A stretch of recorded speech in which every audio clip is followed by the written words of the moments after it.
State of the Garden Backyard, March 7th, 2022. I was going to talk about the sagebrushes. They're only about a year old. They're new. They are growing really, really well.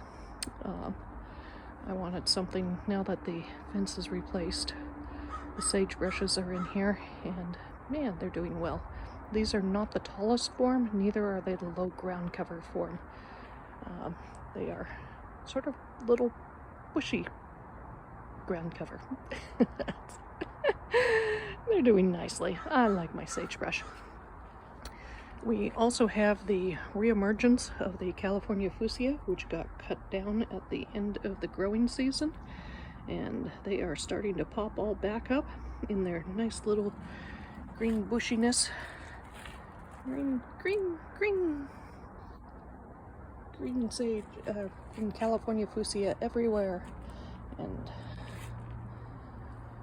then we've got the creeping gray sage.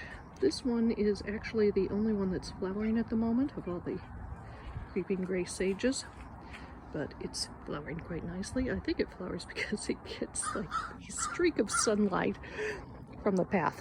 So it goes down the path, and then we've got plants, and a creeping gray sage with a lot of sunlight. So it's nice to see it there, going well. And oh, okay, this blue pozo sage is also starting to get some flowers there. That's new. They will hopefully be in bloom soon. The woolly blue corals, purple variety, is blooming out. My lovely white sage, I love my white sage. It's doing quite well. Hasn't started spronging yet, but it's doing really well. My kitten wants to be let off the harness and leash. She is not going to be let off the harness and leash. She's kind of lizard hunting, but the lizards have plenty of places to hide. She's not going to catch the lizards. My pentstemons are normally really large and everywhere, and this year they're a little bit small. And that one's not coming up at all. So I think it's time for the pentstemons to replace. I really like the blue spring pentstemons. That's just a gorgeous color flower there, and I highly recommend those pentstemons. They're doing really well. The lilac verbena is also all right. I'll keep an eye on her. There's lizards that live in the cracks there. Again, they're well out of her reach, and I'll keep an eye on her. I can grab up the leash anytime. But the lilac verbena is doing really well there. It is not as big as it used to be in previous years, and most of the lilac verbenas, I've got 3 of them. They're all smaller and a little bit more. I don't know whether they have a lifespan or not, but I might have to replace a couple of them. But normally, traditionally, they're like really huge and really gorgeous, and they're still gorgeous, but not quite as huge as they used to be.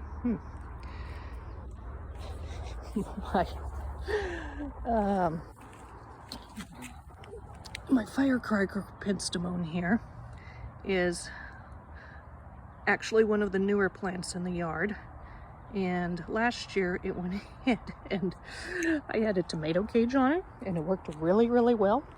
And this year it kind of outgrew the tomato cage, and I put the other wire one around it hoping it would be big enough, and no, it's not big enough.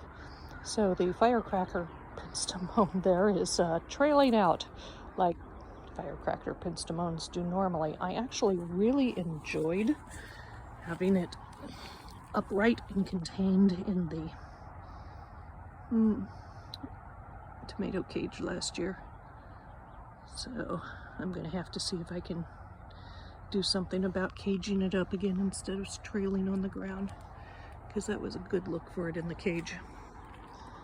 The climbing pentstemon, which is not actually a pentstemon, but a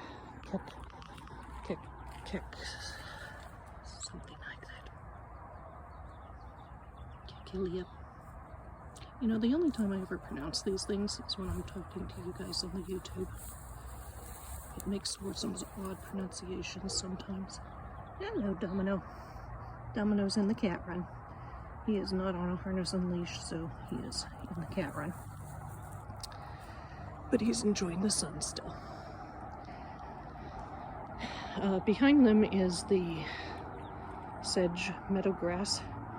It's should normally be springing out at this time of year and looking more like meadowgrass, dune sedge, and not all trimmed back like a lawn. I usually trim it back for a while and then I let it grow up again. I don't think we had lots of rain in December, but we haven't had enough rain yet, so we need more rain. But I've been trying to water to make up for the lack of rain. Still should be springing up a little bit more, but it's doing still well. So I'm happy to have a meadowgrass there. My cats are happy to have a meadowgrass there too. And without getting too far away from the cat that I'm trying to keep an eye on, the other interesting thing about this year is I have California poppies growing up like crazy. Oh my goodness, they have decided to come in everywhere where something is not growing, which I cut a tree down the other year, so I've been waiting for the root systems to go out, plus just timing. But I had a huge brick pile there, and oh my goodness, the poppies are going to be gorgeous when they all start blooming. Can't wait for them to all start blooming. We've got one poppy in bloom. Gorgeous little fella. We will wait to see the rest. Man, that's going to be gorgeous when they all start blooming. And no, poppies are not supposed to be in the vegetable garden, but I'm waiting for the new cucumbers and other things to plant, so in the meantime, the poppies can take over. Alright. Walk quickly around the yard. A bit. The non-native sections, my double delights actually were blooming last month. They said, hey, it's warm and we are up high, so we are going to go ahead and bloom. That was a delight. It was wonderful to have them blooming. Oh, gorgeous. I love the smell of the double delights. As usual, my yerba buena is doing great over there. The elderberry got trimmed back so it's not going up into the power lines, but the part of it that's going out is really doing well as usual, and it's doing wonderful. The fig tree got trimmed back. It was majorly overcrowded, so yay, trimmed fig tree. It should start leafing out fairly soon. And in the meantime, I usually leave a whole bunch of leaves on the ground so that the overwintering insects that prefer burrowing in leaves and such can have a place to be. And I don't disturb them all winter, and I usually only clear them out in the spring. I cleared them out a little bit early this year because of the trimming of the fig tree. But they seem to have, I'm hopeful that all the critters got out in time, so we can see the hummingbird sage. Hummingbird sage is going out there. It's sort of at the shade line there, still growing through. I'm not sure if it enjoys the constant variation of shade and sunlight. Might be a little too much shade for these guys, but they are still live, still growing. And what we also have is a whole bunch of creeping gray sage, also known as bee's bliss. So those creeping gray sages crept. They crept. Those were only 3 plants originally. They crept and crept. And my giant huge bush of coyote mint. I love that bush of coyote mint. Oh my gosh, he's doing so well there. I love that coyote mint. I need to actually make paths in the creeping gray sage because I can't get to my back areas anymore. And it's completely overtaken the rock pyres. Poor lizards. I actually saw a possum come up to here, pause, and wander off because it had no place to go. So I put a couple of poles down as animal walking paths. I don't know how well it's working or not. They are creeping over the pole. I just put the pole down last month.